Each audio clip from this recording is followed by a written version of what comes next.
This meeting will now come to order. The clerk will please call the roll. Mayor Carlett, Here. Vice Mayor Finn, Here. Councilmember Patena,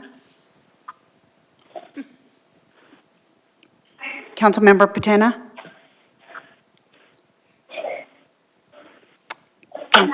Councilmember Here. Councilmember Binsbacher, Here. Councilmember Edwards, Here. Councilmember Hunt, Here.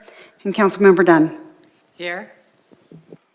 Good evening and welcome to the Peoria City Council special meeting of April 21st, 2020. The consent agenda consists of one item, and that is authorization to hold an executive session. I have received no requests to remove anything from the agenda. Council, is there a motion on the consent agenda? So moved. Second. We have a motion and a second. Council, please, clerk, please poll the council. Councilmember Patena, Yes. Councilmember Binsbacher, Yes. Vice Mayor Finn, Yes. Councilmember Edwards, Yes. Councilmember Hunt, Councilmember Hunt, Yes. Councilmember Dunn, Yes. and Mayor Carlett. Yes. The consent agenda passes unanimously. We will now adjourn to executive session.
Actions that you can take to protect yourself and your family from the spread of respiratory viruses that can make you sick.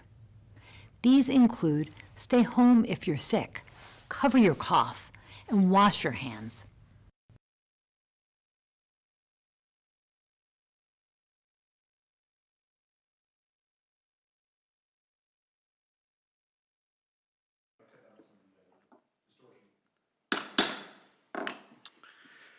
I'd like to call this meeting of the Peoria Planning and Zoning Commission to order.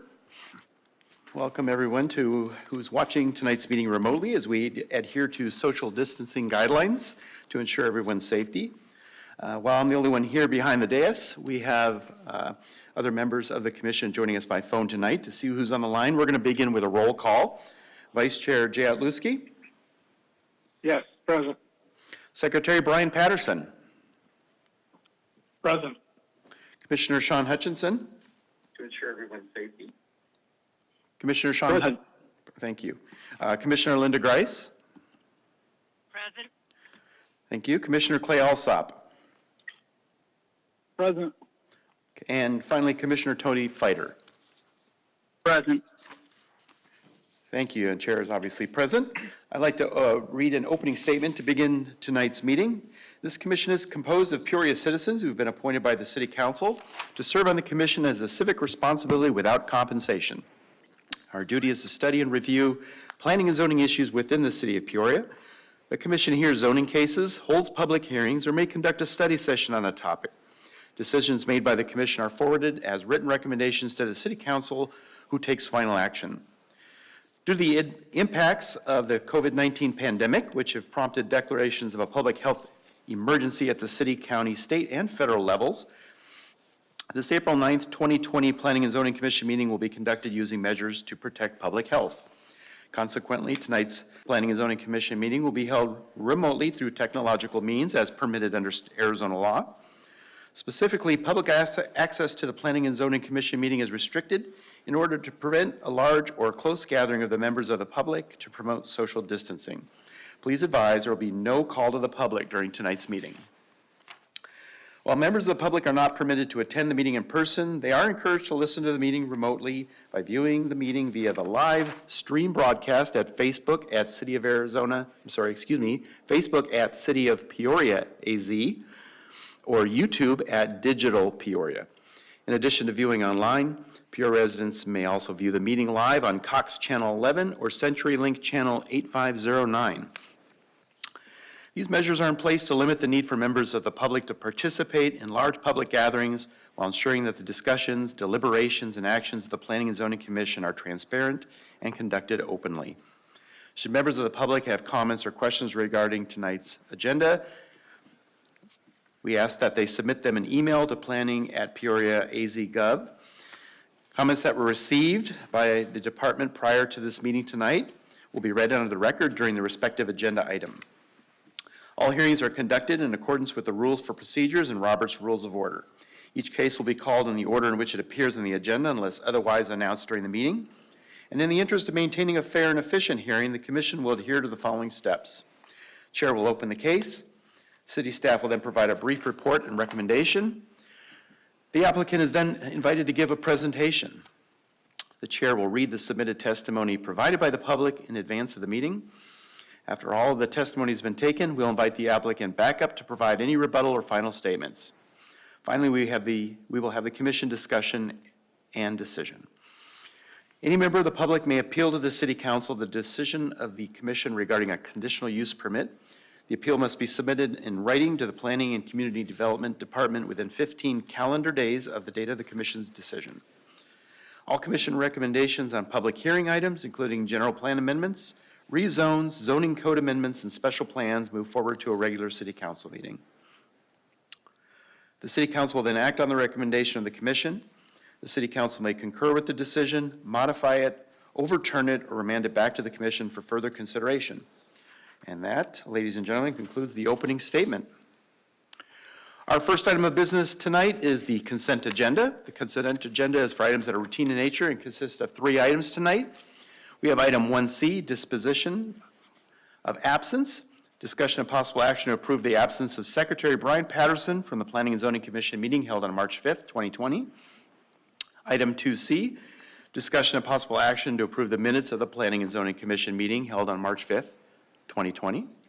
And item 3C, Quick Trip, conditional use permit CU 19-11. A request for a conditional use permit to permit a new Quick Trip fuel service station with an associated convenience store on a property located at 7455 West Peoria Avenue. So we're going to do things a little bit differently tonight, commissioners. I'm going to ask each of you whether you have any questions or comments about any of these consent agenda items before us tonight. And I'm going to be asking in a round-robin manner. I'm going to start with Commissioner Otluski. Do you have any questions or comments about the consent agenda? No, I do not. Thank you. Commissioner Patterson.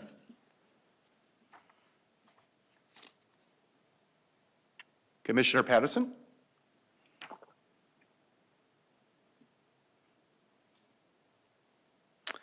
Well, I'm going to go on to Commissioner Hutchinson.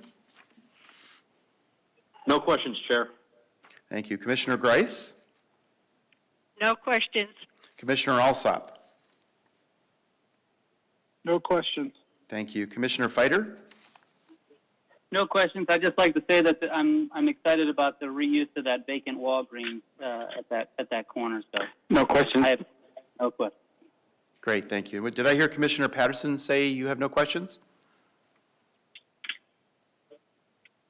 Commissioner Patterson, do you have any questions or comments on a consent agenda?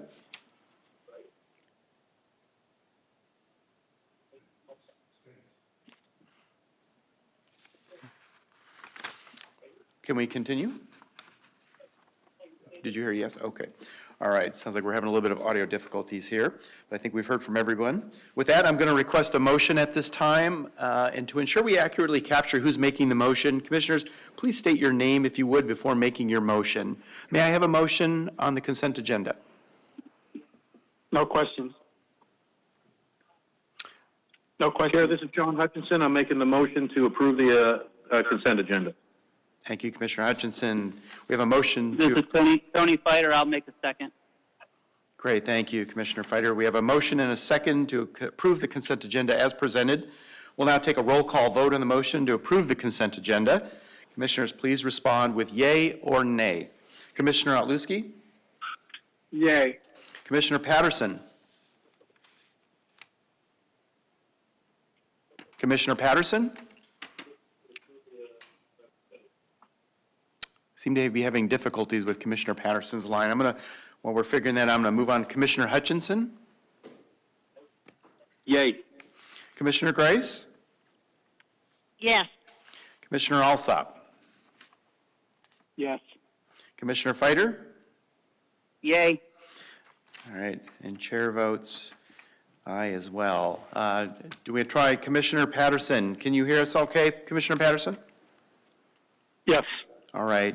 How do you vote, yea or nay on approving the motion to approve the consent agenda? Yes. All right, thank you. And we have unanimous approval of the consent agenda. We're now going to move on to our regular agenda. We have 4 items before us tonight for discussion and possible action, all, as I understand it, minor general plan amendments. We're going to begin with item 4R, Arrowhead RV and Boat Storage. This is a minor general plan amendment. GPA 19-05 is the case number. We'll be considering amending the general plan land use map for approximately 21.1 acres from traditional residential, 2 to 5 dwelling units per acre, to the employment, business, commerce, land use designation. The site is located at 11150 West Beardsley Road. That's 11150 West Beardsley Road. The applicant has also submitted a companion application to rezone the property from Suburban Ranch SR 43 to the proposed Arrowhead RV planned area development. However, that rezone request is still under review by city staff and will be considered a future public hearing yet to be determined should the requested general plan amendment be approved tonight. And with that, staff, please present your report. Mr. Chair, members of the commission, this is Chris Hawkes. I'll go ahead and start, and then I'll turn it over Okay. to the staff. I wanted to make a few overarching remarks first before we get into this particular case and the other ones that follow. As you noted, all of the cases tonight are on the regular agenda are minor general plan amendments. The items on the regular agenda, they're timely. A few were initiated by the city of Peoria, and a few were initiated by private parties.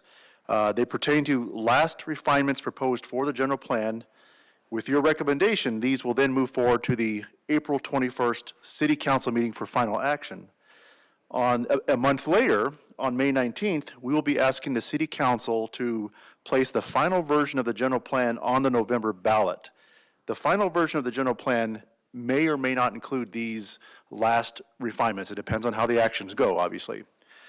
After May 19, we're going to have what's called a blackout period until the November ballot. What that means that we're not going to take any action on any general plan during that time, hence the need for the timing question that we have. As you know, typically we have the general plan amendment and the rezone together on the same night. As you can see, given the timing issue, we allowed the general plan part of the item to move forward. So for those watching out in the public that may have an interest in the Arrowhead RV case or the Peoria Commons, I want to provide some clarity here. The general plan amendment establishes the underlying land use for the site. Do we want commercial? Do we want residential? That's what that establishes. The rezone, which is a separate case, that establishes the development standards and the development program. And in that sense, we get more into the detail. We look at things like traffic and access and setbacks and height requirements and so forth. So they're separate applications. So tonight, all we're looking at is the land use disposition of the property. I want to mention, though, that particularly for the Arrowhead RV and the Peoria Commons, they have separate rezone cases associated with them, and those are not ready to move forward for a public hearing. We understand there's still some questions that some of the public have, and there's time to address those questions. And so when those items are ready to move forward, they will be properly noticed, and they will come forward to the Planning and Zoning Commission and then City Council. So I just wanted to make sure that that was known. So with that, I wanted to go ahead and turn that over to Rick. He's going to present the first case. Thank you, Chris, very much. Chairman, good evening, members of the commission. It's a pleasure to be here before you this evening. Item 4R is a request by Jason Morris, Withy Morris, to amend the general plan land use map for approximately 21.1 acres of land located at 1150 West Beardsley Road. If I could direct your attention to the exhibit on the right, you can see outlined in red the subject site. It is an atypical configuration, and it stretches from Beardsley Road to the south to Rose Garden Lane to the north, and it is bounded by 112th Avenue to the west, and essentially the Ventana Lakes community to the west, or I'm sorry, to the east. They are requesting a land use change from traditional residential to employment, business, commerce. Taking a little closer look at the site, the existing use on the subject site is the former Linden Tree Nursery. From a contextual standpoint, again, the subject site is outlined in red. To the north, you have a sand and gravel mining operation. A little east of that is state-loaned and actually a couple of vacant parcels owned by the city of Peoria. To the west is a power line corridor and then the EPCOR wastewater treatment plant. South of the subject site is Beardsley Road, and then the city of Peoria water treatment plant. And as I stated earlier, east of the site is the Ventana Lakes residential community. The existing category for the subject site is traditional residential, which generally provides for single-family residential at a density of 2 to 5 dwelling units per acre. The request this evening before council or commission is to amend that land use to the employment business commerce, which typically is business office, call centers, mini storage, research and development, industrial uses within a campus format that are typically low intensity in scale and as well as land use consumptive. What you see before you now in this exhibit is the conceptual site plan that we have with the companion rezoning case as well. I thought it was appropriate to show this conceptual site plan so we could just give an overview of how the site is going to function as we're considering the land use appropriateness this evening. I'm going to start to the south of the site, which would be the left of the exhibit in front of you, and just note that that is Beardsley Road, which is also the main entrance of the proposed boat and RV storage facility. As some may know, there's an existing structure out there that was used as the office component for the existing nursery. That building is going to be converted and will become essentially the administrative offices and the security offices for the proposed site. To the, moving, I guess it would be to the top of the, or to the west, which is up on this exhibit, that would be 112th Avenue, and you can see essentially those structures that are outlined in the hashed red, that would be the enclosed or garage-style portion of the proposed boat and RV storage, and that essentially is along the eastern or western edge of the proposed development. Now, the center of the development, you see another set of red and white hashes. That would be the covered RV parking, not totally enclosed, but a rooftop cover to provide shade for particular or potential customers. And then along the eastern edge, or I'm sorry, to the right would be the northern edge. Rose Garden Lane, which you see a secondary entrance there as well. And then along the eastern portion of the development is an unimproved 111th Avenue, and a portion of the potential site, future site, that is non-covered, non-enclosed. Taking a look at it from an analysis standpoint, and taking in the historical context, as we stated, it was an existing functioning nursery. It is an atypical shaped parcel where it's approximately 300 feet at the southern edge and about 200 feet at the northern edge. And you also have to take a look at the characteristics of the surrounding uses with respect to the light industrial mining operations, the water treatment plants to the west and to the south as well. With respect to the employment, business, commerce, land use category, typical zoning districts found within that zoning district are general commercial, regional commercial, and business park light industrial, which is a boat and RV storage is a permitted use in that zoning district. But more importantly, we view that this site has the ability to provide a context-sensitive transitional area between the more intense land uses to the northwest and to the south, and the Ventana Lakes community to the east. Continue along circulation. Main access, as I stated, will be provided via Beardsley Road with secondary access Rose Garden Lane. To the west, 112th Avenue essentially becomes the western boundary of the property. And as I previously stated, 111th Avenue, which is the eastern boundary of the property, is to remain undeveloped. There is a sewer easement that runs through the center of that city right-of-way that will require future maintenance from the city. With respect to transit and pedestrian connectivity, essentially Beardsley Road will be improved with curb gutter sidewalk. That would serve as your pedestrian connection from Rose Garden Lane to Beardsley Road via bicycle or pedestrian.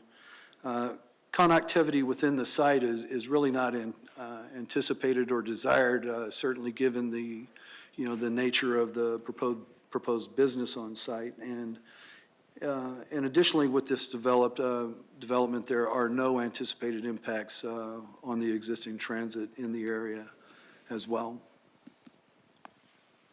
From an education standpoint, the request actually reduces the amount of residential land in the area, and therefore reduces the impact of educational facilities in the area. It's also considered a Tier 1 growth area, given its adjacency to the existing infrastructure. And I would note that the development is anticipated to be developed in a short-term fashion, and will be served by existing infrastructure and other municipal services that are already servicing the area. With respect to conformance with the city's general plan, it meets several different goals within that plan.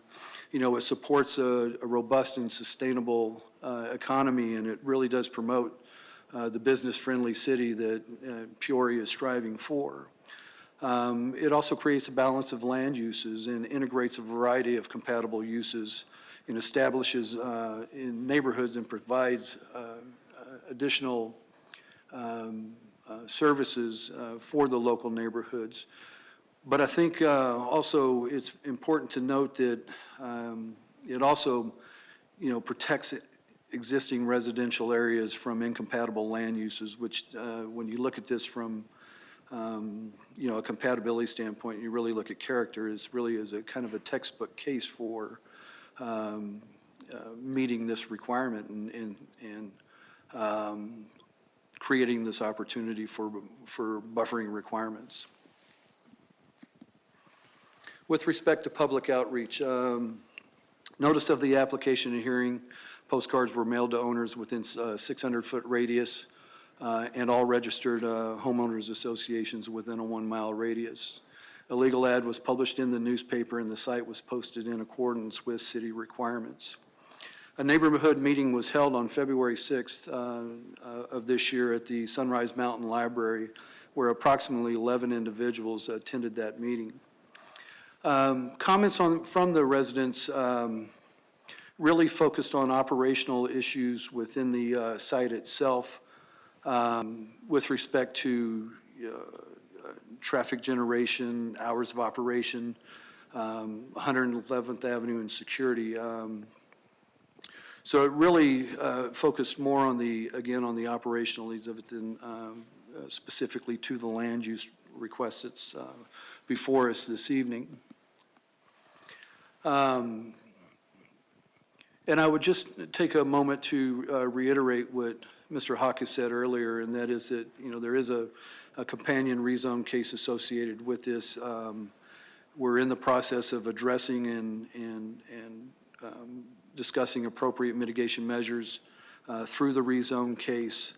And again, we'll be back before Planning Commission to discuss those operational characteristics and the mitigating measures that we're looking at as far as addressing that with the rezone case. With respect to traffic, the applicant stated clearly that the traffic counts and the traffic loads associated with this were, significantly less than the existing plant nursery, and more specifically less than what we would find in a typical residential neighborhood. They also provided data at this meeting that supported from their sister facility here in the city of Peoria that traffic counts are very low for these types of facilities, and they noted that a total of 3 trips between the hours of 10 p.m. and 6 a.m. Were noted on a major holiday weekend at the sister facility. The hours of operation and security was a topic of the meeting as well, and again, they stated that security is accessible on the site, not only via personnel, but electronic monitoring 24 hours a day. Rarely is the sister facility accessed outside of normal operating hours, so it's uncommon to have 10 o'clock, 11 o'clock traffic, on any typical day of the week. And again, they stated that the security systems are monitored by outside agencies, and that security personnel is on site 24 hours a day. With respect to lighting, the city requirements have specific standards that would require this development to meet. Light spill at the property line, 0-foot candles at the property lines are just a couple of terms that we use. But those are requirements that the applicant would need to demonstrate they can meet, not only through the rezoning process, but through photometric plans that are associated with the site plan application as well. So we will, discuss lighting not only at the rezoning portion of this, but we will capture it again and take another look at it with the site plan application that will be forthcoming as well. Residents did express displeasure with odors that at times come from the EPCOR water treatment plant. There were additional concerns adding a RV pump station as part of this facility as well. The applicant stated that the pump station portion of this development would be central to the site and not, immediately adjacent to one perimeter or the other. And that they also stated that, based on their sister facility that they have in Peoria as well, that they've had no resident complaints received with that facility. Improper dumping was an issue as well, and they stated and indicated that, all customers are required to sign a rules and regulations sheet with respect to being able to park a motorhome or boat at this, or an RV at this facility. It strictly prohibits loud music, dumping of trash, sleeping in RVs, conducting business out of your site, and other nuisances that sometimes are associated with, mini storages and other uses typical or similar to this. From a land use perspective, we're working very close, and again, with the, I would refer back to the companion rezoning application. We believe that the RV and boat storage, does align with the general plan. We're moving forward in advance of the rezoning case because of the blackout period, which Mr. Hawkes had previously stated. We believe that there are appropriate mitigation measures that we can address through the rezoning and site plan process that make it a good neighbor from a use standpoint. Should the application for the rezoning process not move forward in a timely manner, then the city would take the initiative to reinitiate a general plan amendment and revert the land back to what it previously was before.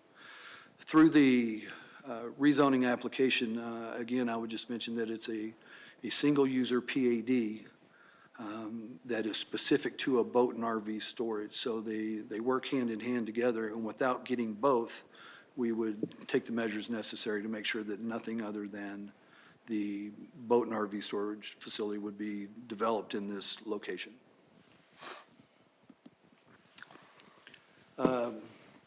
The amendment is in conformance with the goals and objectives, policies of the general plan. I think we demonstrated that clearly. It will not adversely impact the surrounding community by requiring larger and more expensive infrastructure or improvements. It won't have adversely impacts on existing uses because of increased traffic.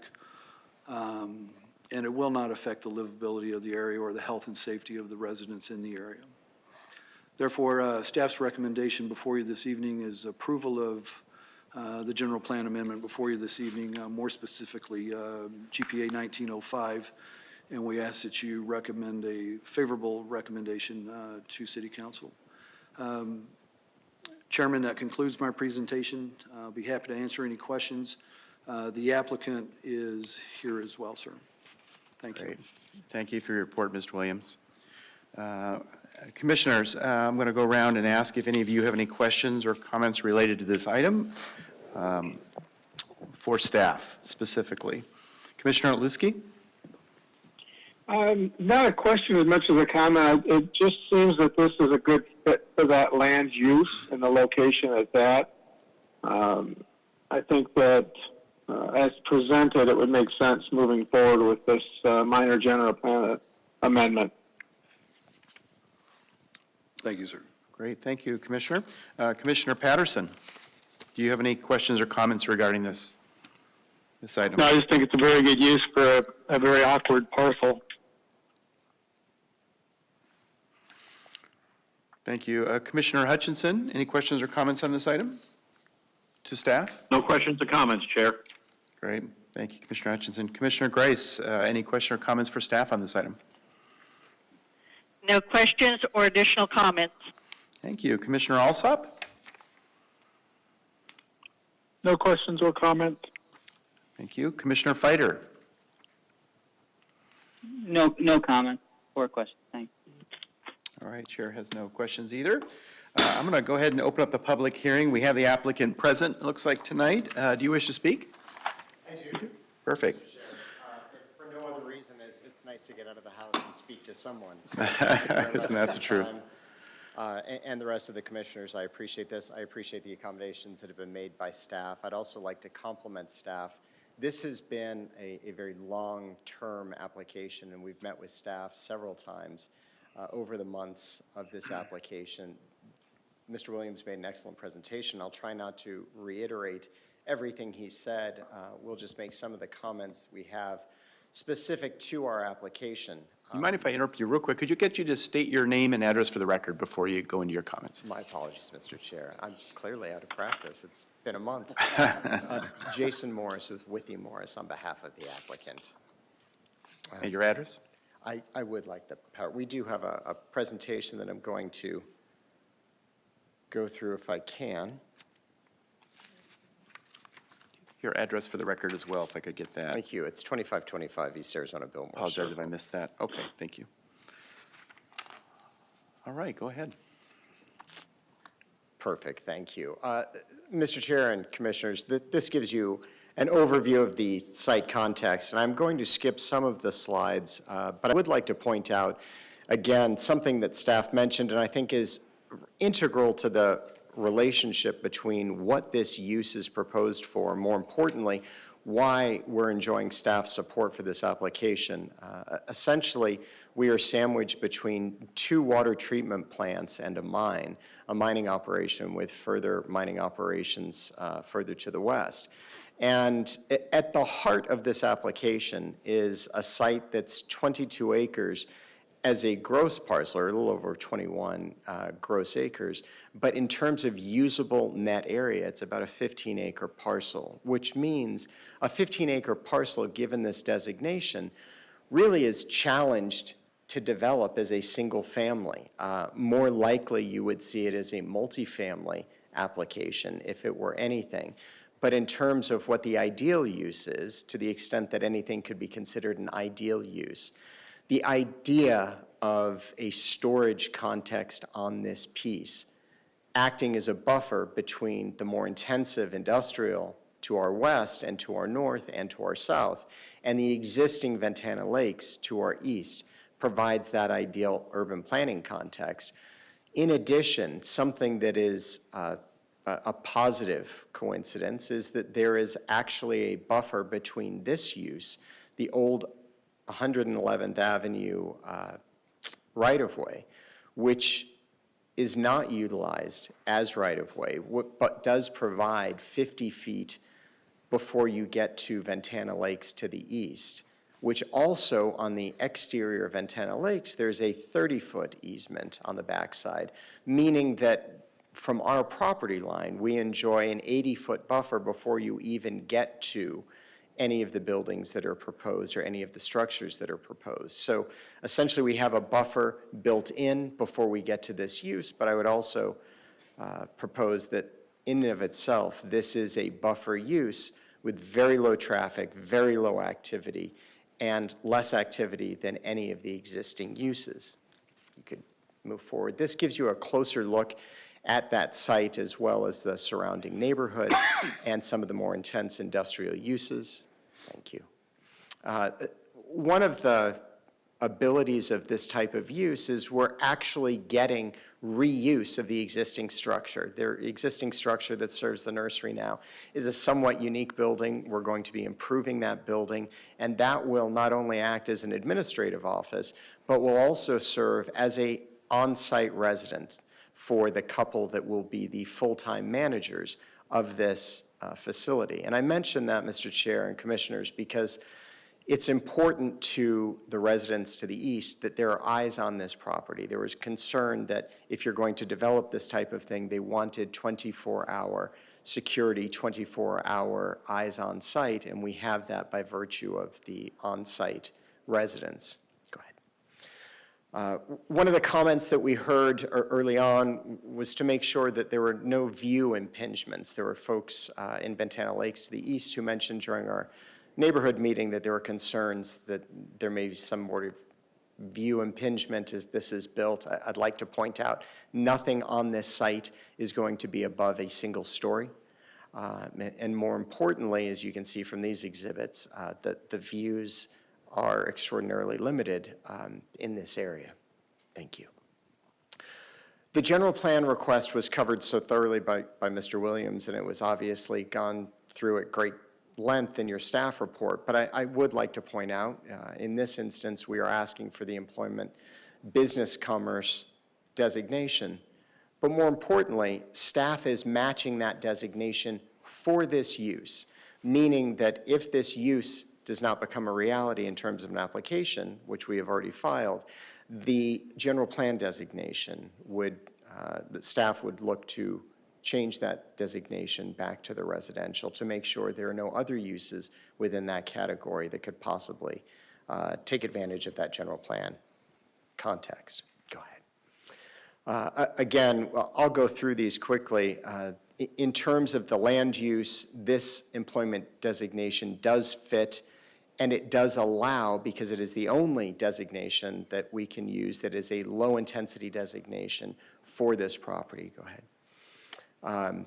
The criteria itself all favors it in terms of not expanding infrastructure that's unnecessary, that's acting as that low-intensity buffer between the higher-intensity industrial and the existing residents. Go ahead.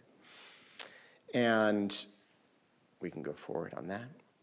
You know, I didn't anticipate Mr. Williams making such a good presentation. He's taken a lot of my thunder. But in this instance, there's also the livability and the health and safety of the residents. I would say, Mr. Chair, having done these facilities before, and in this instance, also having the benefit of an existing sister Peoria property, that this is low intensity, low noise, low light, really low activity, and short of living next to a cemetery, it's hard to find a commercial use with such limited activity. You can go through the next 3 slides. We've already discussed, thank you, we've already discussed the overlay itself. As you can see, what was intended by this application was to have the open spaces which are less frequently used on the east side, closest to the residents, on the other side of that 111th Avenue alignment. In the middle would be the covered spaces, and the garage structures would be on the western side of our property, closer to the industrial uses. Thank you. The building itself, that's the existing building as an improved existing building, and then you can see any of the other structures are single story on site.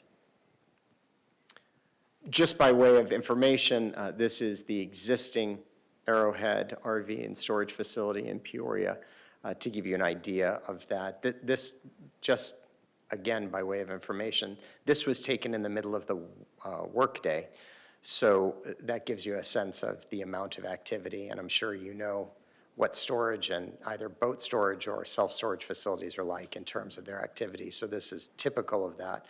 But it's also important to note in this instance, we are directly adjacent to a single-family neighborhood, and there have been 0 complaints from that single-family neighborhood. Thank you. That's illustrating my point of our proximity to the existing single-family immediately to the east of our property, and again, the lack of interaction or complaints based upon that. And you can see it's a very similar design in that the open spaces are closest to the residents and in fact, in this instance, we share a property line, whereas in the proposed property, we will have that 80-foot alignment of 111th Avenue in between us and the back wall of the residence.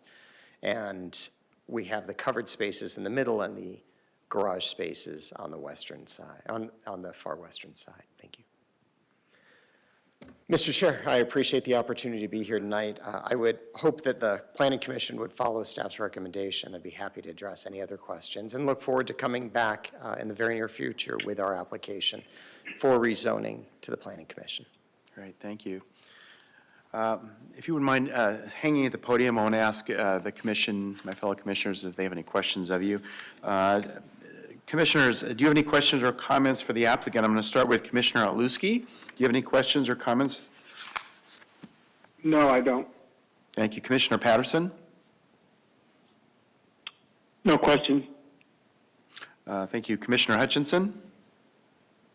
No questions. Great presentation. Seems like a really good fit for the area.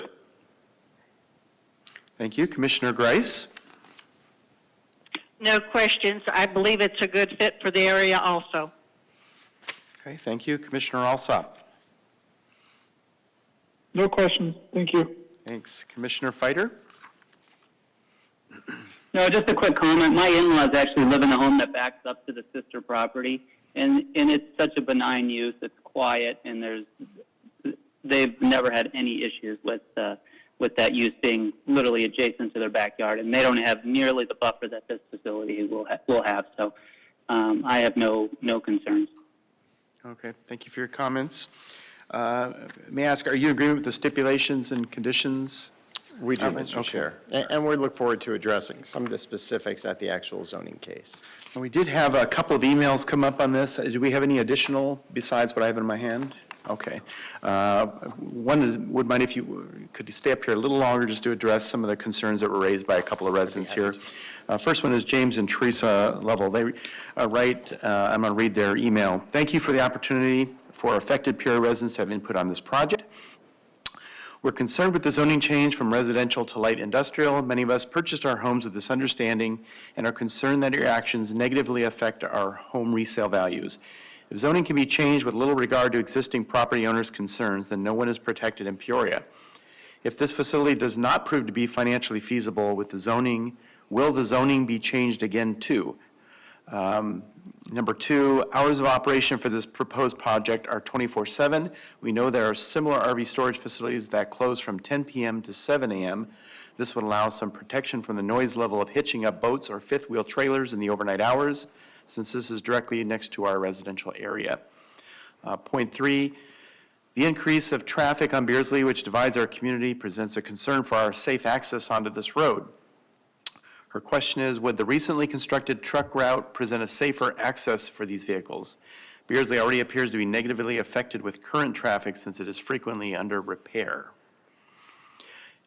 Fourth comment, we are concerned with the amount of light at night that would reflect onto our backyards and negatively affect the use of our property.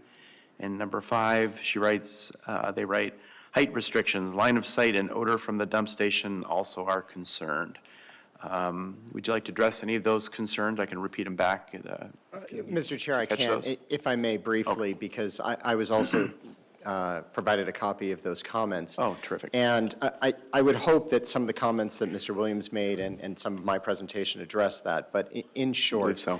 in terms of property value, that site is a buffer site, and the hope would be, I think an argument could be made that providing a buffer to some of those more intense uses is actually positive, especially given the low traffic, which was another one of those points. In terms of professional commercial uses, this ranks amongst the lowest categories of traffic on the commercial, what they call the traffic engineers look at their charts and provide feedback in terms of traffic intensity. This is at the very low end of that traffic intensity. So that should not be a concern. Although I would expect during our zoning case that we'll be talking about access to the property, the hours of operation, and the driveways in particular, and the rules of and regulations that govern what can occur on this site at what time. And that also includes the lighting, which is not really a general plan issue so much as it is something that is both ordinance-based and, from an operator's perspective, something that we're very concerned with to make sure that the site is well lit, but that all of that lighting ends at the property line at a 0-foot candle, which is already the city's requirement. I believe I've addressed. Yeah, that last one I think was height restrictions, line of sight, and I think you talked about that with the single-story buildings. Right. Okay. And given that we're talking about a general plan amendment, Mr. Chair, in terms of height, I would anticipate even under the existing general plan designation, which is residential, it would not be uncommon to see both 1- and 2-story buildings without any change. So given that we're keeping 1 story as a restriction, hopefully that alleviates that concern. Okay. Thank you. We had one more email come in. I'm going to read that for the record. It's from Phil and Kathy Seaborn. In response to the proposed general plan amendment, GPA 19-05, we are very much against this proposal. We live in Ventana Lakes and close to the area where this land is. Our view would be diminished by any industrial, manufacturing, storage, office, etc. We visited the neighborhood adjoining Arrowhead RV and boat storage located in Peoria and could clearly see the unsightly view over the tall block wall at the rear of the residences. We are quite unhappy with the possibility of having that type of business rising over the back wall. Again, it is unsightly, unacceptable, and will undoubtedly affect our property values negatively. Please do not allow this change to the land use designation. Thank you for your time and consideration. Thank you, Mr. Chair. In that instance, I think we really are talking about the zoning case in and of itself. But I will say, unlike the other facility, which you've now seen pictures of, this facility, the line of sight into this facility from the structure, any home in Ventana Lakes, is more than 100 feet away. So a line of sight, and we'll provide you with that during the zoning case, a line of sight actually doesn't provide a view into this, this particular development at all. Okay. So thank you. Thank you. Thank you for your time. Okay, since we have no further public comments we've received on this item, I'm going to close the public hearing. And I'm going to ask if there are any further questions or comments from commissioners on the proposed minor general plan amendment, case GPA 19-05, before I request a motion. Again, I'm going to go around to each of you commissioners. I'm going to start with Commissioner Otluski. Yeah, I think I understand, the emails that came in and what they were stating. But I agree that the separation between the two and the limited use ultimately, I think, makes this piece of land a good opportunity to put this storage on there. So that would be my only comment. Great. Thank you, Commissioner. Commissioner Patterson, you have any questions or comments on this before we request a motion? No further comments or questions. Thank you, sir. Commissioner Hutchinson? No questions or comments, Chair. All right. Commissioner Grice? No comments, no questions. Thank you. Commissioner Alsop? No comments or questions. Thank you. Thank you. Commissioner Fighter? I have nothing further. Okay, thank you. And Chair has no further questions. I'd like to request a motion now. May I have a motion from the commission? Yeah, this is Jay Otluski, and I would make a motion that we move forward to City Council GPA 19-05 for approval, subject to the conditions of staff. Thank you. Is there a second? Clay Alsop, I second. I'm sorry, who was that seconded? Clay Alsop. Oh, thank you, Commissioner Alsop. All right, we have a motion and a second to recommend approval of case GPA 19-05 to City Council. I'll take another roll call vote. And we'll start with Commissioner Otluski. Yay. Commissioner Patterson? Yes. Commissioner Hutchinson? Aye. All right, Commissioner Grice? Yes. Commissioner Alsop? Yes. Commissioner Fighter? Yes. And Chair votes aye. That's unanimous approval to recommend approval of this case to City Council. Thank you. All right, next we'll be discussing item 5R, Peoria Commons Minor General Plan Amendment GPA 20-01. We'll be considering amending the existing general plan land use designation on approximately 10.71 acres from commercial to urban residential. That's 12 plus dwelling units per acre. The property is located south of the southwest corner of 91st Avenue and Olive Avenue. Staff, would you please present your report? Mr. Chairman, members of the commission, Laura Deaver, I'll be presenting the staff report for this evening. In terms of introductions, hopefully I will be kind to the applicant with his name this evening. So before you, you have David Shasetsky. He is representing the Meyer Development Company.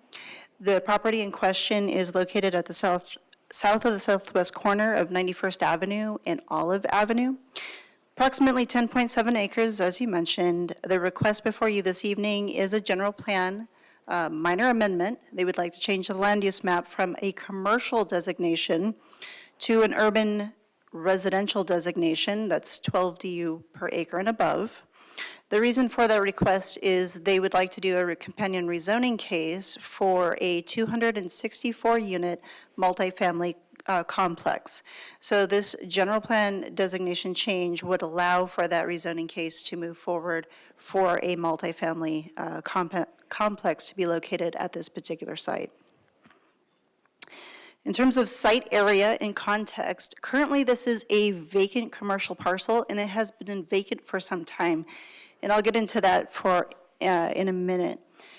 But looking at it from a contextual standpoint, starting with the north, you have automotive uses, some commercial uses. If you go to the northeast, you have the Fry's Food and Drug Store over there as well.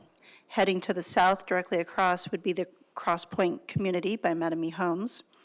To the south is the Steeplechase Apartments.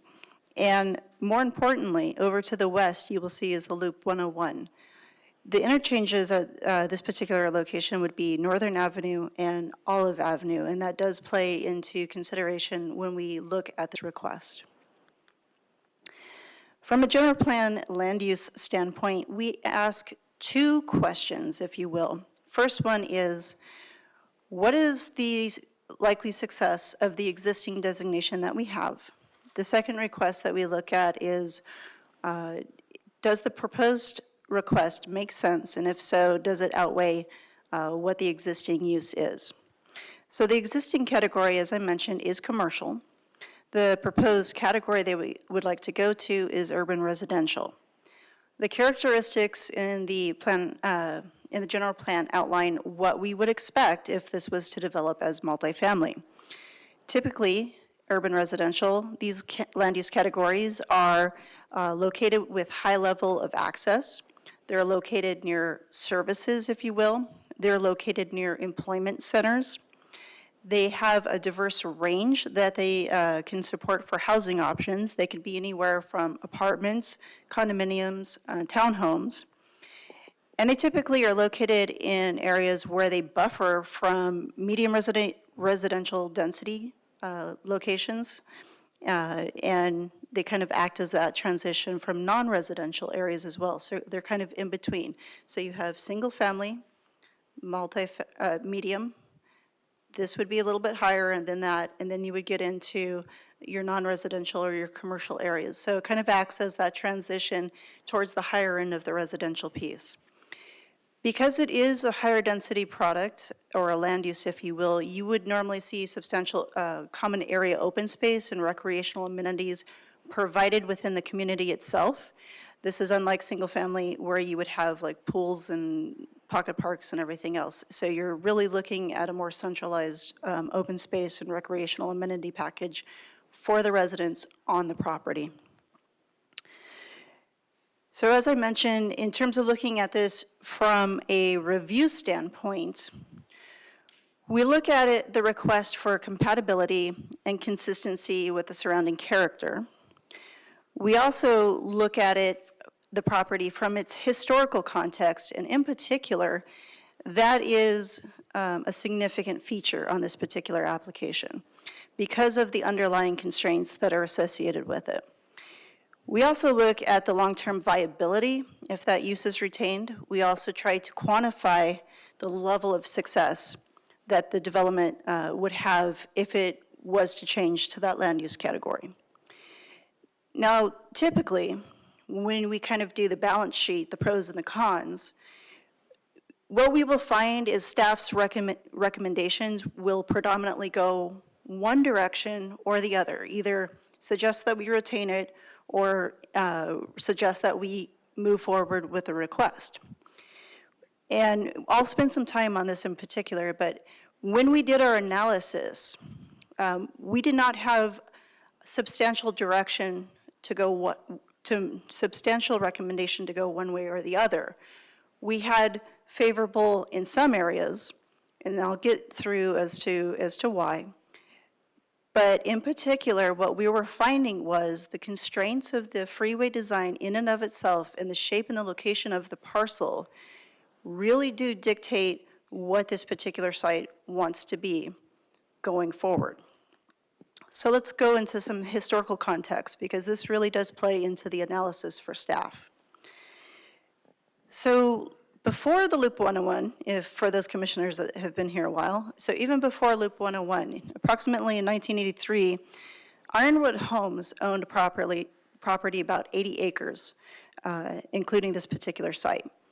They were working with all of the agencies with regard to where that alignment of that freeway was going to land.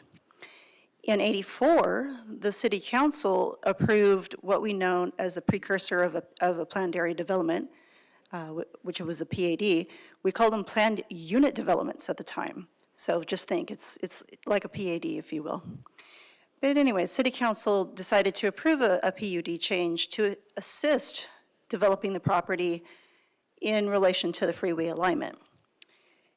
1985, further engineering analysis occurred, and it shifted that freeway alignment further to the east, and it impacted this C2 zoned property. So in reality, the shape of the parcel that you're looking at is a remnant piece.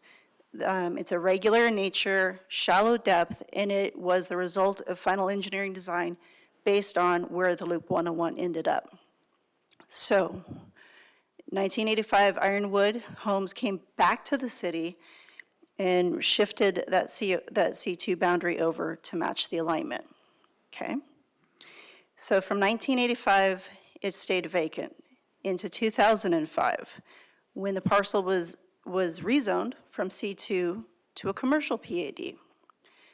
When they did that, they specifically acknowledged and modified the standards to address the physical constraints of the site, that irregular shape, shallow depth. It still remained vacant. And since 2005, there were 2 additional PAD modifications approved to the land uses and the standards to try to still increase the developability of this site for commercial uses. So there's been several modifications to try to increase the developability of this site as a commercial use since it's been vacant since the 1980s. And the reason being is why it's a remnant parcel is because of the freeway alignment. So before you this evening, the applicant is proposing, as I mentioned, a multifamily development, as you can see. And I'll show you, this is the site plan, I'll show you conceptual building elevations momentarily. But what you have are 2- and 3-story buildings. The 2-story buildings essentially go around the perimeter of the site. The 3-story buildings would be central in the center of the site, if you will. Access would be from 91st Avenue. And there would be a number of amenities for each of the buildings for the residents to use. What you have on the screen in front of you is a conceptual elevation of approximately what one of those middle buildings would look like. That's what is proposed at this point in time.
This meeting will now come to order. Will the clerk please call the roll?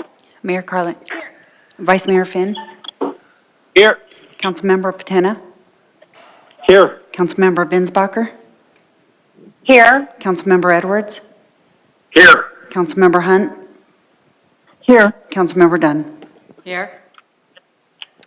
Thank you. Good evening and welcome to the Peoria City Council special meeting of April 21st, 2020. We have one item on our study session agenda this evening, and it is economic update. And I will turn it over to our city manager, Jeff Tyne, to begin. Great, thank you very much. And what we wanted to do tonight is provide you a more Peoria-centric view of the economy, and namely how the global economy and how that actually impacts us more locally, both within our own community and then our organization as well. So I have some kind of opening comments I wanted to provide, but we have the good fortune to have our Chief Financial Officer, Sonia Andrews, as well as our Deputy City Manager, Andrew Granger, who will kind of discuss our information tonight. Very important conversation for us to have at this point in time, because our financial fortunes are so tied to the broader economy. So much of the revenue streams that we have are relied to that. And so what's so important is to have timely and accurate information so that we can make an informed decision. Unfortunately, not all of that information is available to us. This is very early on in an unprecedented time, so that makes it a challenge. But what we do know is that the closing of the nation's economy over the last few weeks is going to have an impact on us. We expect fully a significant economic contraction. What remains to be seen is how extensive, how long this contraction will last. But here's the thing that is important to note, and which we will be emphasizing tonight, is we as an organization prepare for situations like this. The City Council has very strong financial policies in place. Policies such as our buildup of reserves. And reserves are meant so that we can maintain the same services over an extended period of time, even when we see a significant drop in our revenues. Reserves also help us to give us time to adjust to the changing conditions. And so it's not just intended to help with some type of longer term structural problem, but more to offer us flexibility and help us bridge during downturns like that. And so we feel that, and this is important, that we're going to be giving some sense of assurance that we will be able to adjust accordingly to whatever is provided to us. That said, we did not hesitate to take some immediate budget measures, and that included non-essential costs quickly were scrutinized very closely. And also we had what's called a soft hiring freeze. We at this organization don't believe in just hard hiring freezes. That's not something that we think is appropriate, realistic. You have to focus on what are the core services and the positions we have to it. But instead that we look at every position very, very closely, and they get approved by the city manager's office. And that's already in place at this point. For the next fiscal years, you'll be hearing about the proposed budget that you'll be receiving just later this week will be smaller than the prior year budget. Any new requests are very much limited. But more importantly, we believe that that is just a starting point. That's an original budget. There will need to be regular meetings with you as a city council to talk more and take on the budget measures that are proportionate with what we really are seeing with the economy long term. So, while it may seem that we are painting a pretty bleak picture of recent events, which is all something that we're aware of as we watch the news, ultimately, you at the city, we will see that we're going to continue to provide our core services. We will stay financially sustainable, and we're going to maintain our low tax and fee rates into the foreseeable future. And to help us with that, we're going to pass this over to our Chief Financial Officer, Sonia Andrews. Thank you, Mr. Tyne, and good evening, Mayor, and good evening, Council. I hope you're all safe and well today. This is the presentation that all finance directors dread, to give you bad news on the economy and the budget. But I promise you that there will be some comforting information when we get to the end of this presentation. Before I begin, I'd like to thank my budget staff who worked hard on all of this, and also Barry Haug, our Deputy Finance Director, who is actually here tonight to answer any questions if you guys have any specific questions. So as you know, before the pandemic and up until maybe the middle of March, our economy was doing quite well. Arizona was ranked 3rd for economic momentum, and our 5-year budget forecast anticipated modest growth. But recessions often come unexpectedly. Most recessions that we're familiar with is driven by a crash in the market, like a housing market crash or a financial market crisis. This recession is different. And it's different because it's driven by a health crisis and a shutdown of economic activity.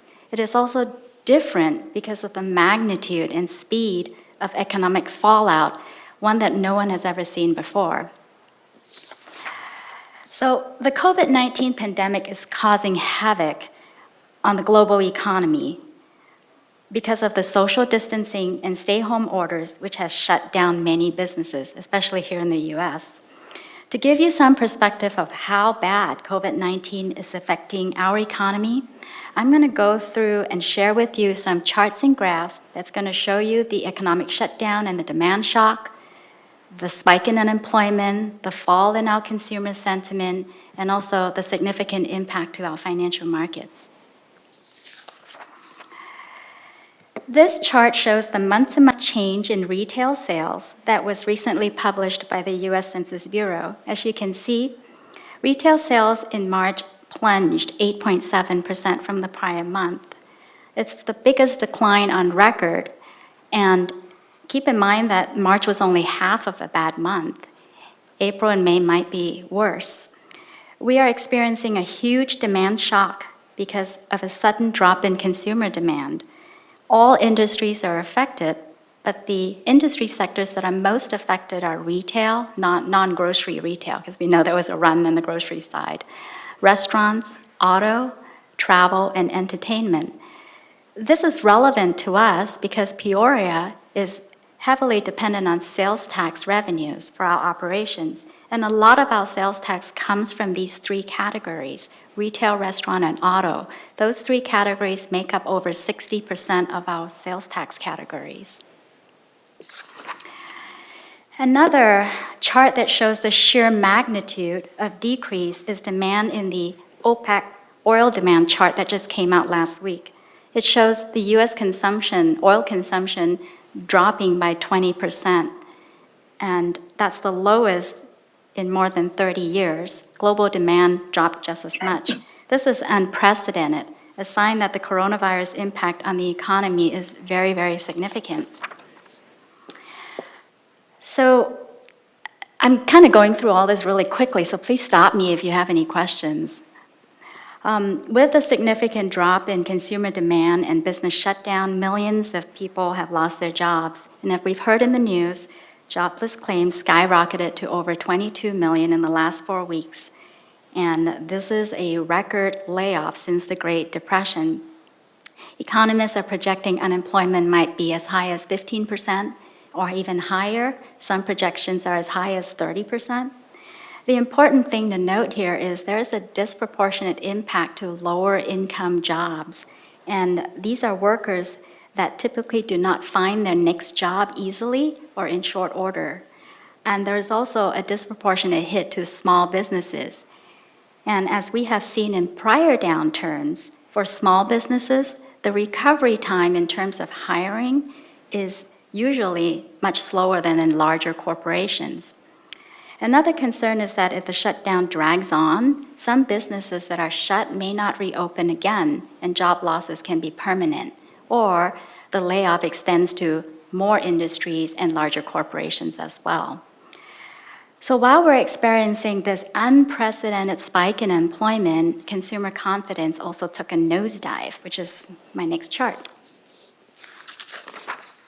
Here's the University of Michigan Index of Consumer Confidence, or consumer sentiment. It shows the plunging of the consumer sentiment in April, the sharpest 1-month decline ever on record, to the lowest level since 2012. And it is expected to continue dropping in the near future. Consumer sentiment is a pretty accurate forecast of future consumer spending. Businesses use this index to make business investment decisions. Do they expand? Do they contract? With this drastic fall in consumer confidence, we expect that at least in the near future, spending is going to be significantly reduced, and so will business investments. Another point right now with consumer confidence is that it's not just a function of the economy, it's also a function of how confident consumers are that the virus is under control and that they can go out and won't catch the virus. So we have a second component here that is making this really complicated. Aside from the consumer and labor markets, the pandemic also affected the financial markets significantly. When investors are fearful of the future, they often sell stocks and bonds to generate cash and hold on to the cash. Well, that happened in March. The sell-off of stocks and bonds was so significant, so large, that it seized up the credit markets, so businesses and governments could not borrow until the Federal Reserve stepped in to cut interest rates and provide a slew of lending programs so that the financial markets would not fail and businesses can borrow again.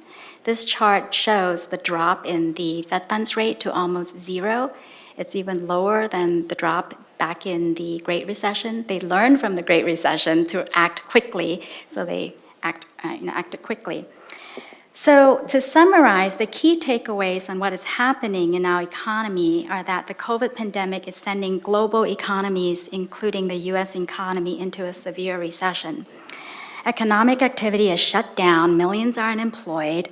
The magnitude and speed of all of this happening is unprecedented, and our economy is in free fall. The federal government has to respond in a big way, not only with monetary policy, but with fiscal policy, and that's where the CARES Act comes in. So here's some good news. Governments have to do whatever it takes to protect people and the economy. And Congress passed 3 stimulus packages to date through the CARES Act.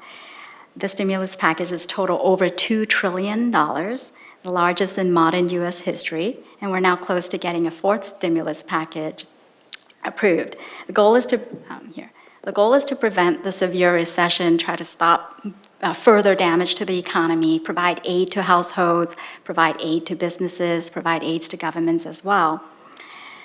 I'm not going to go through this in detail for the interest of time, but under the CARES Act, there was a lot of relief to individuals, to businesses, to states, to public agencies like hospitals and schools as well.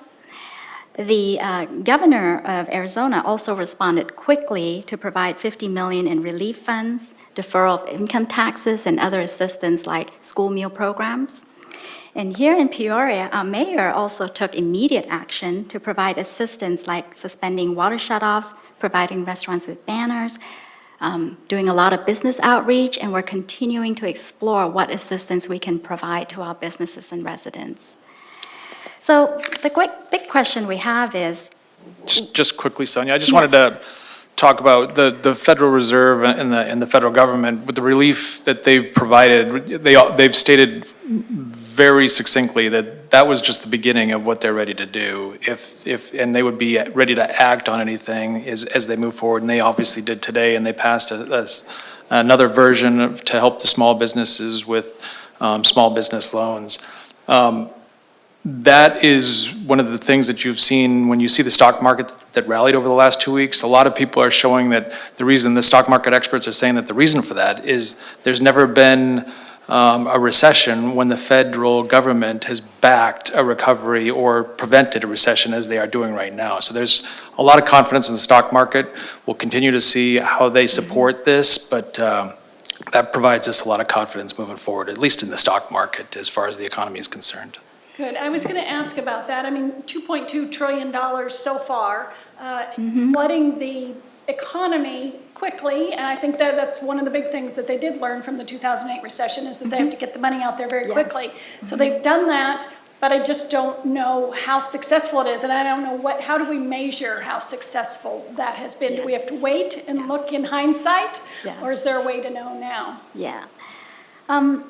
That's a good question, because it leads to my next slide. That's the big question everybody has, will it be enough? It may not replace the lost output in the economy, but it could help ensure a faster recovery.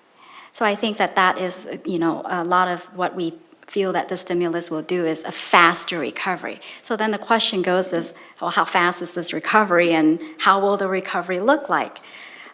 Economists have all weighed in on how economic recovery might look like for this recession.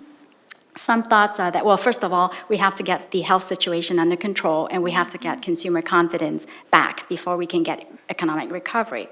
Some initial thoughts is that we may have a V-shaped recovery, and that's kind of this little light blue line that shows a V-shaped recovery. The expectation is that the shutdown and layoffs are temporary, and if we can get the virus under control and restore consumer confidence relatively soon, then the economy can come back quickly as consumers will return to what they were doing before the pandemic.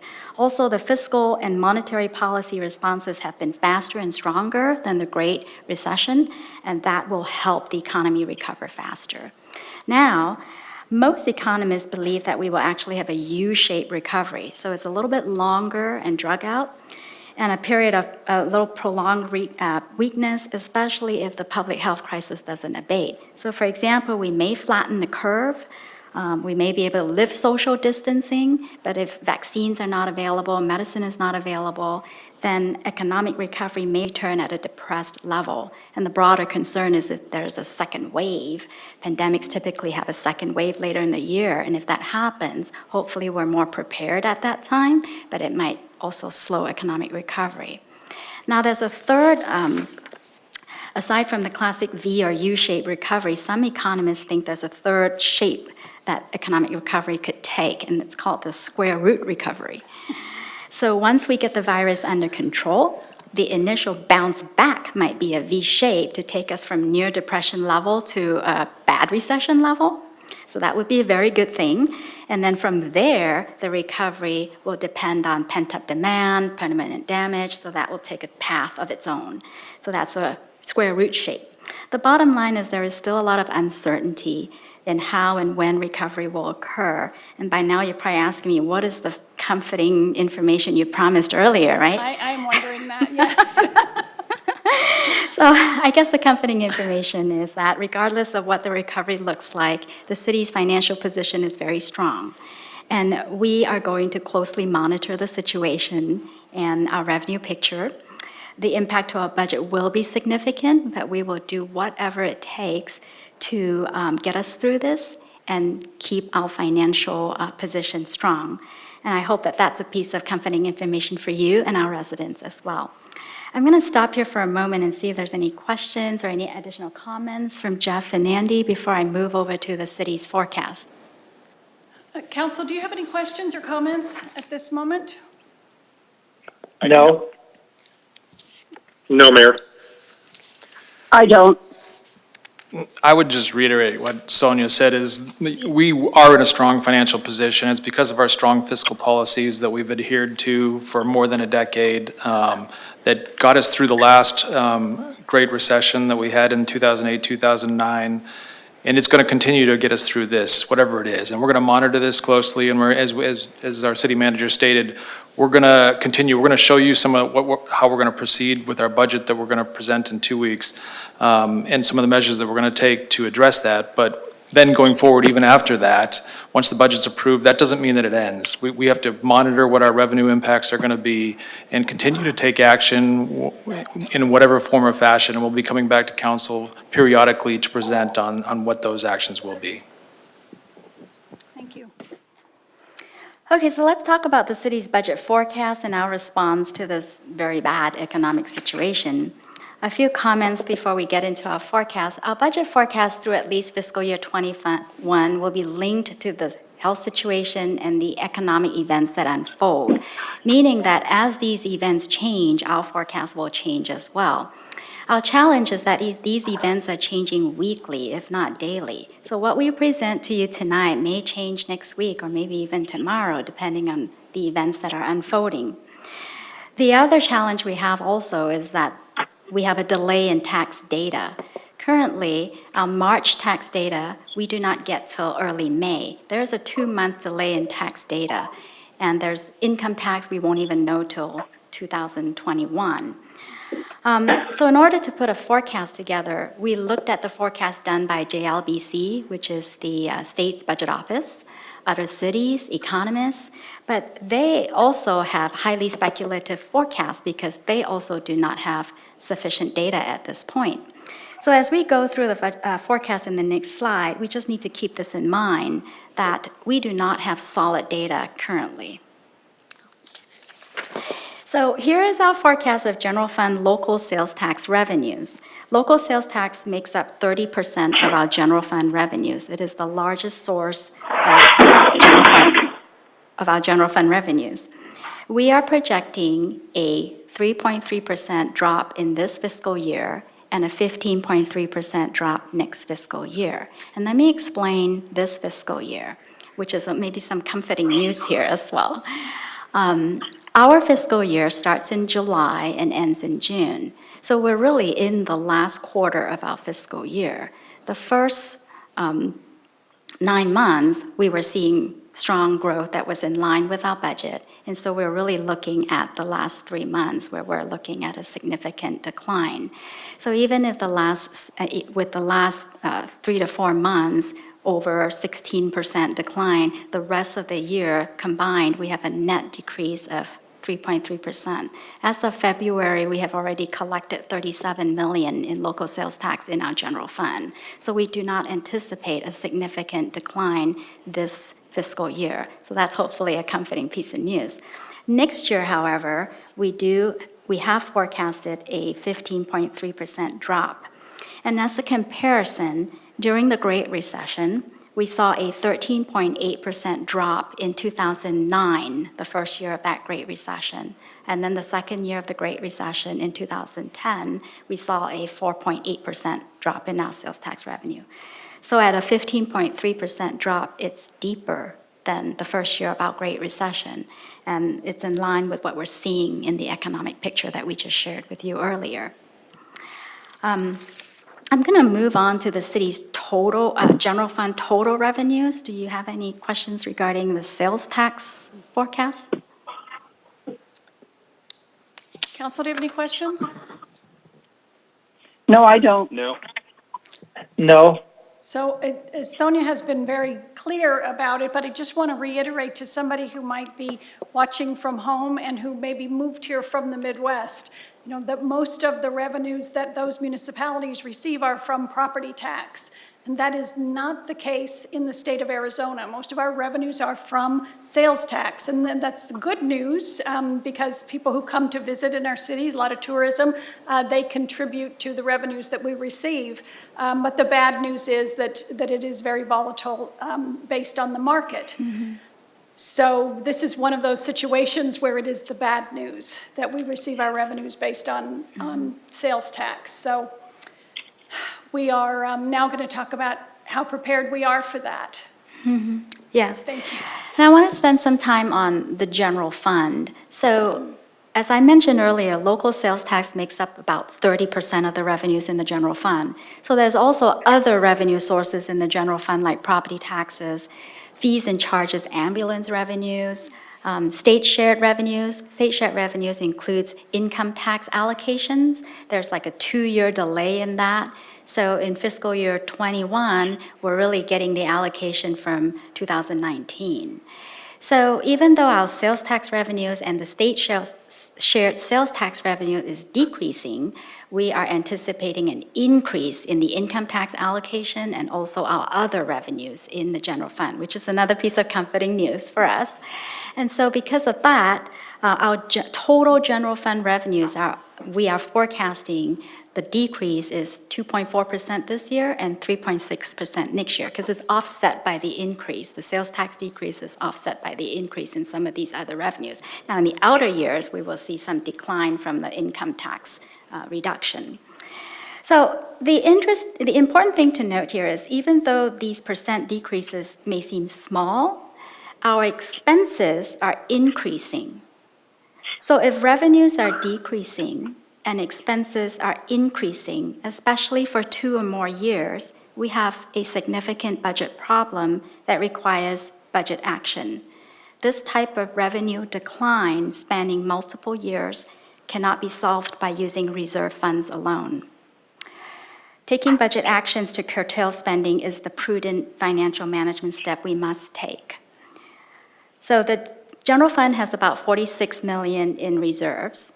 We expect to make budget reductions to adjust to this decline in revenues, so we do not expect to dip into our reserves. And if we do have to dip into our reserves, we expect that that is a short-term cushion, that we will restore our reserves fairly quickly. So again, when we see multiple years of revenue decline and our expenditures typically increase, they don't automatically decrease with the revenues, we will have to make budget adjustments to align our expenditures with our revenues. It is not a situation where we could just dip into our reserves and fix the problem. So before I move on to the next slide, I just wanted to stop here again and ask if there's any questions or comments from Jeff and Andy. Well, I'll just add that, 2 months ago, before we even knew about this COVID-19 pandemic, we had prepared a budget for council that we were going to present last month. And that budget showed a growth in revenues in fiscal year 20 and 21 and projected moderate growth moving forward, and moderate increases and new additions to the budget to meet council priorities and policies and goals. Obviously, that's changed, and that's why we're going to have a baseline budget that we're going to propose in 2 weeks. It's really the equivalent budget as far as expenditures go as we had last year. That includes compensation and some of the other mandatory requirements that we have as far as supplements are concerned. And that's what we're going to do is when we look at this and we see a reduction in revenues, we're going to have to evaluate that and look at those compensation assumptions as we move forward, as well as other budget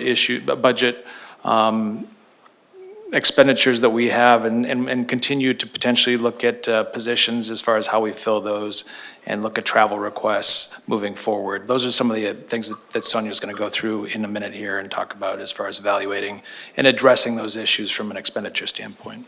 Mayor, and just, I can't echo that enough. That is the essence of how we approach this, which is we have had those strong reserves for just this type of purpose that gives us the time to do all the initiatives that Andy and Sonia talk about. We need to slow down the rate of growth in our costs. That will be most important, but we have some time to figure that out. So that'll pass. When you say baseline budget, could you define what that means, what that baseline is for us? Yeah. Oh. So we usually look at the department's budget and what they require in the last year or an average over the last 5 years, which is their baseline budget, and any new request comes in as a supplemental. So when we look at a baseline budget, it means that there's no new supplemental requests unless they are mandatory and like federally mandated, state mandated, or unless they are essential for safety purposes, or we have to increase, for example, electricity because the cost of electricity has gone up. So baseline budget is really no new requests except for essential and mandatory increases. Thank you. Yeah, but just to add on to that, just as one part of that, and I don't want to ruin what we're going to talk about in 2 weeks as part of our presentation, but you will not see any new full-time employees as part of our new proposed budget for next year, which is unheard of, and you didn't see that since 10 years ago when we went through this with the Great Recession. So I just have a few more slides left, and that really goes through the budget response that we have, the proactive actions that we've taken, and pretty much Jeff and Andy has touched on this. And we have been proactive with our budget response, and again, the city is financially strong and resilient, and we will do whatever it takes to keep our finances in order. As Jeff already mentioned, we have a soft freeze on new hires and filling vacancies. We implemented immediate prudent spending measures by asking our departments to look at what is necessary versus what can be deferred in terms of their spending. Also, as Andy mentioned, we have revised our fiscal year 21 budget to adjust a baseline budget that we will be presenting to you on May 5th. And there's only essential supplemental budget requests in there. Our next step is we will definitely be revising and watching the revenues as they come in and revising these forecasts and estimates. We will also look at additional budgetary actions, like maybe looking at compensation or evaluating our programs and services. We will definitely develop strategic plans and priorities so that you and we and all of us can make informed decisions. And as we continue to adjust our budget, we must make sure to follow our principles of sound financial management. I'm not going to go through this, but here's a list of some of our principles that Council has set forth for us to make sure that we are financially strong and fiscally resilient today. Make no mistake, we have some tough budget decisions ahead of us, and as we work through our budget challenges, we will continue to abide by these principles to ensure that we maintain our strong governance over our finances. And my last slide is really just a slide to show you our proposed budget calendar. We will be distributing budget documents to you by the end of the week. And on May 5th, we will have a budget study session to go over the proposed fiscal year 21 baseline budget. In June, Council will be asked to approve the budget and the property tax levy. And in June and July, we hope to bring some information on updated revenue forecasts to you. That's it. Thank you. It's a very comprehensive presentation, and I appreciate your honesty, your frankness. We all need to hear exactly what kind of situation that we are in. We've got an entire city full of small businesses, and I think that they are not only interested in what the national and state economies are looking like at this time, but they're worried about when they can come back, employ their employees again, and when things can start up for them. I personally am very concerned about how the stimulus funding affected them, and if it was targeted enough to get those really small businesses so that their families can carry on as they had before. So I'm hoping so much that that is true.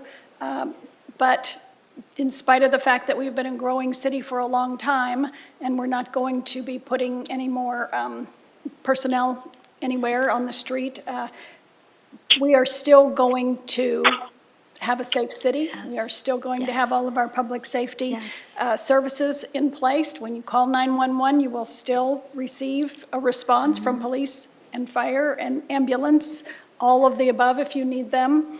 You're still going to have water when you turn on your tap, and of course your trash is going to be picked up. All of those core services are still going to be there, and the city of Peoria has always and will always balance the budget. And so because of that, we will be prepared for the next time. Hopefully it will be a really, really long time from now, but there will undoubtedly be a next time. But again, we will be prepared this time as well as the next time. Council, do you have any questions or comments? None for me. No, nothing. All right. Nothing, thank you. Mr. Tyne? Great. Thank you for allowing us to kind of give you the latest that we see of this, and exactly, we will make sure to keep you informed on any of the revenue activity, how we see that impacting our budget. And I think it's a great point, Mayor, that we will do everything we can to really get a sense of how the business community responded to the stimulus and the relief programs that were put in place. So we're happy to assist with that. Good. We need to do anything that we can to help them in the future. Okay, then we are adjourned until our 7 p.m. meeting. Thank you.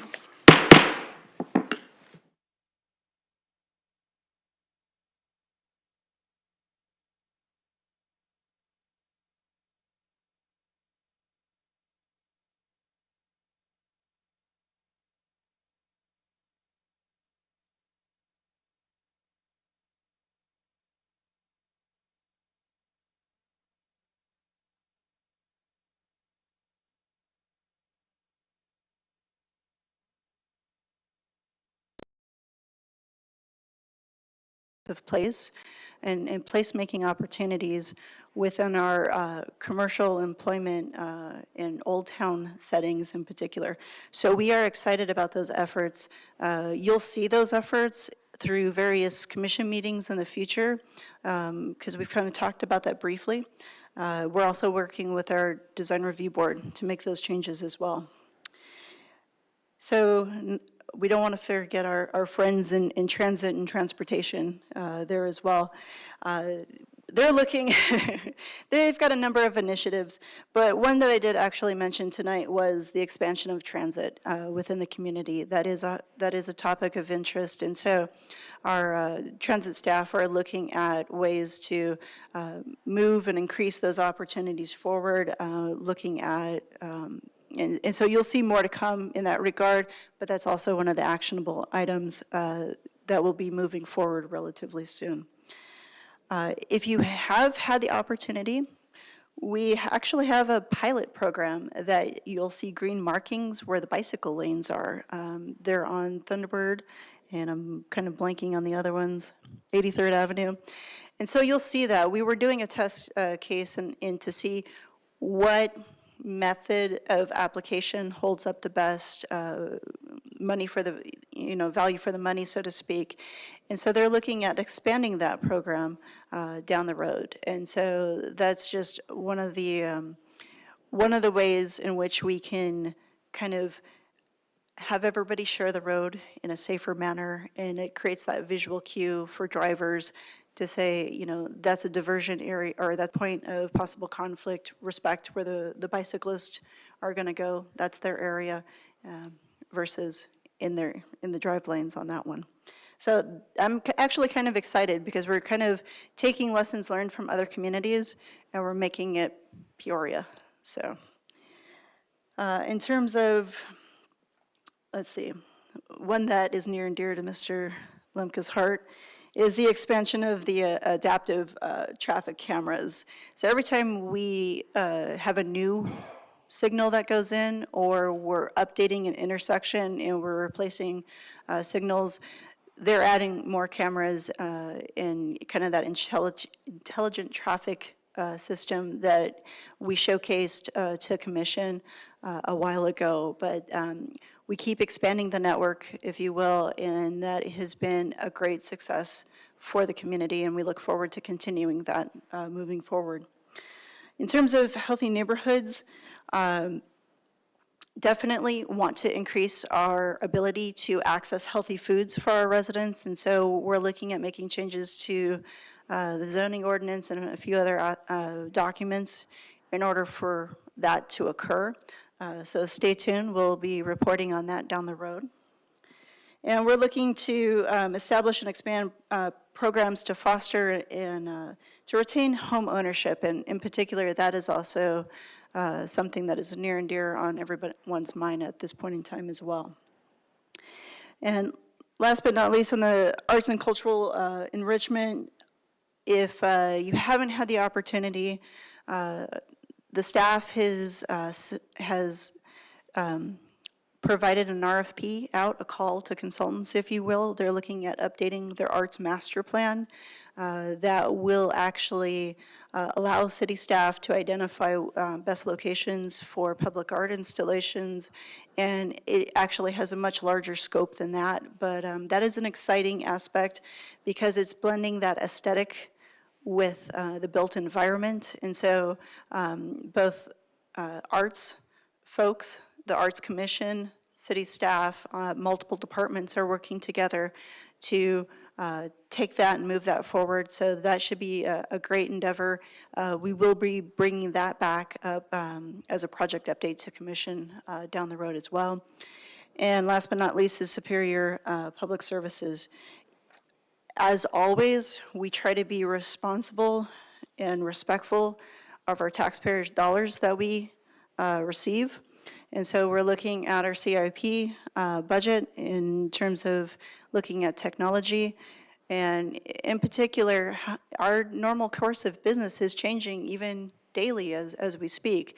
So how do we continue to provide high-quality services in the manner that the residents expect? So we'll keep refining our procedures, we'll keep looking for opportunities, and we're going to be moving forward because the goal is not just good service, it's superior service in that regard. That's about it. So what you see on the screen with the exhibits, those are the action items that we are asking to be incorporated within the general plan. In terms of key findings, this actual amendment is in preparation for voter ratification of the general plan in fall 2020. We do believe it's a good overall improvement to the plan. The reason being is a plan is good, actions are great, so this kind of adds that other component to it. The action items that we're recommending is not solely for the good or benefit of any particular landowner. This is for citywide action, and it is in conformance with what we're trying to do with the goals, objectives, and policies of the plan itself. So, Mr. Chairman, members of the commission, staff is asking kindly for a recommendation of approval for case GPA 20-02 to the City Council. Great, thank you for that terrific report, Ms. Deaver. Commissioners, do we have any questions on this item? I'm going to start with you, Commissioner Otluski. No, I don't. Very good overview of it, though. Well done. Thank you. Commissioner Patterson, any questions or comments? No questions. Thank you. Commissioner Hutchinson? No questions, thank you. Thank you. Commissioner Grice? No questions. Commissioner Alsop? No questions or comments. Thank you. Okay, Commissioner Fighter? I'm all set, thank you. Very good. You know, I'm just going to share a funny story. It triggered it when you talked about the adaptive streetlight technology.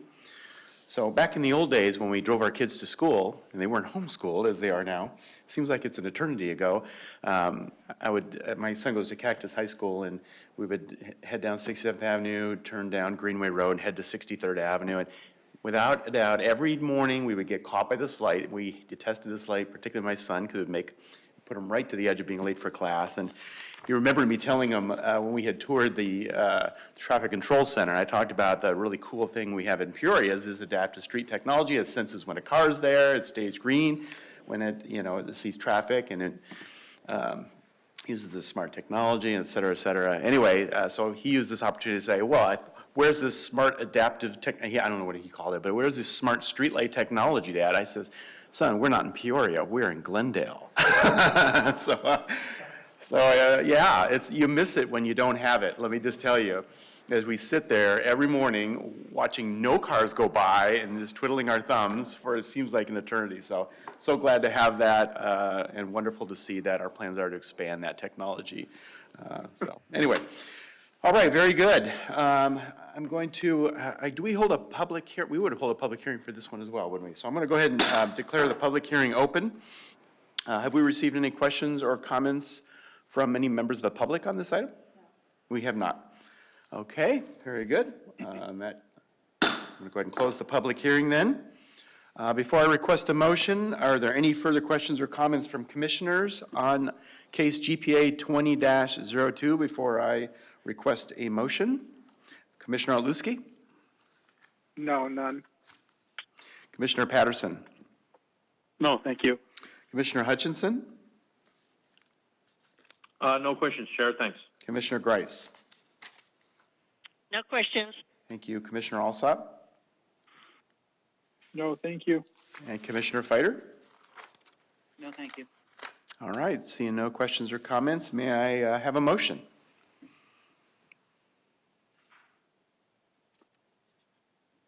Would someone? This is Jay Otluski. I'll make a motion that we move 6R, the Peoria AZ implementation plan update, the minor general plan amendment, GPA 20-02.